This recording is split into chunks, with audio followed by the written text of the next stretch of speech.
সংবাদ মাধ্যম ও কর্মীদের সামনে কান্নায় ভেঙে পড়লেন কুণাল ঘোষ।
আপনারা যেভাবে এসেছেন আমি আপনাদের কাছে কৃতজ্ঞ। যে পরিস্থিতি থাকুক, সারা পশ্চিমবঙ্গ থেকে কাল সারা রাত আমি ঘুমোতে পারিনি। তৃণমূলের কর্মীরা, সহকর্মীরা যেভাবে আমাকে সমর্থন শুভেচ্ছা জানিয়েছেন, দেখুন আমি আপনাদের একটা বলছি, আমি তৃণমূল কংগ্রেসের সৈনিক। আমি তৃণমূল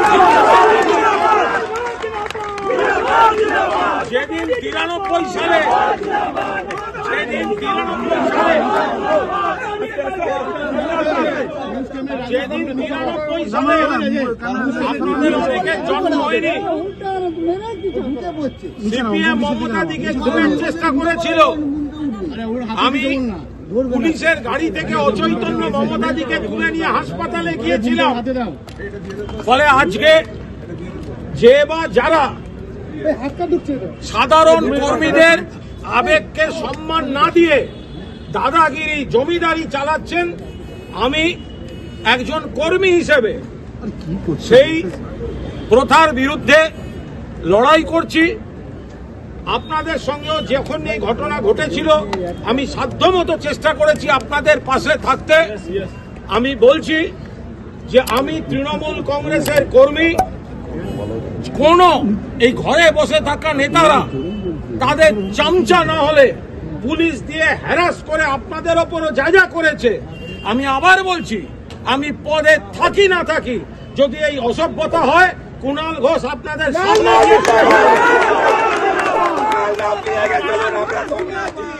ধৈর্য রাখুন। উত্তর কলকাতার কর্মীরা, সারা বাংলার কর্মীরা সবাই মমতাদি নেত্রী, অভিষেক সেনাপতি, তৃণমূল একটা পরিবার। কিন্তু দলের উন্নতির সঙ্গে সঙ্গে সাধারণ কর্মীদের আবেগকেও গুরুত্ব দিতে হবে। শুধু হোয়াটসঅ্যাপে চামচাবাজি করলে দল করা যাবে, এইভাবে দলটা হতে পারবে না। সামনে ভোট, আমরা 42 টার্গেট করে এগোচ্ছি, 42 টার্গেট করে এগোচ্ছি।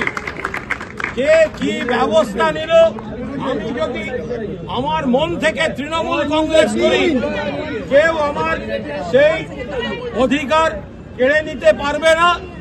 আপনারা যে ভালোবাসা দেখিয়েছেন আমি কৃতজ্ঞ থাকলাম, আমি মনে রাখব।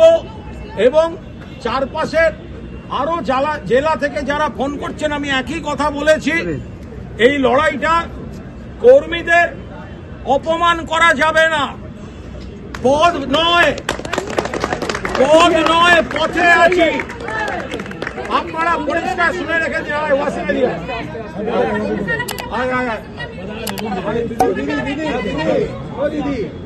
আমি একটা জিনিস জেনে রাখুন, একটা জিনিস জেনে রাখুন, কুণাল ঘোষের কোনোদিন পদ লাগেনি। পদ নয়, পথে আছি।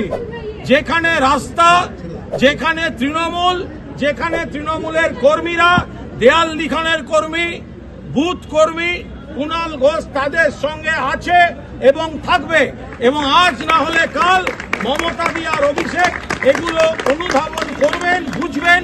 এই আত্মবিশ্বাস নিয়ে এই দলটা চালিয়ে যাব।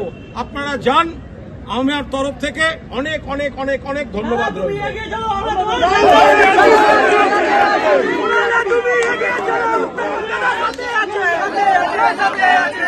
তুমি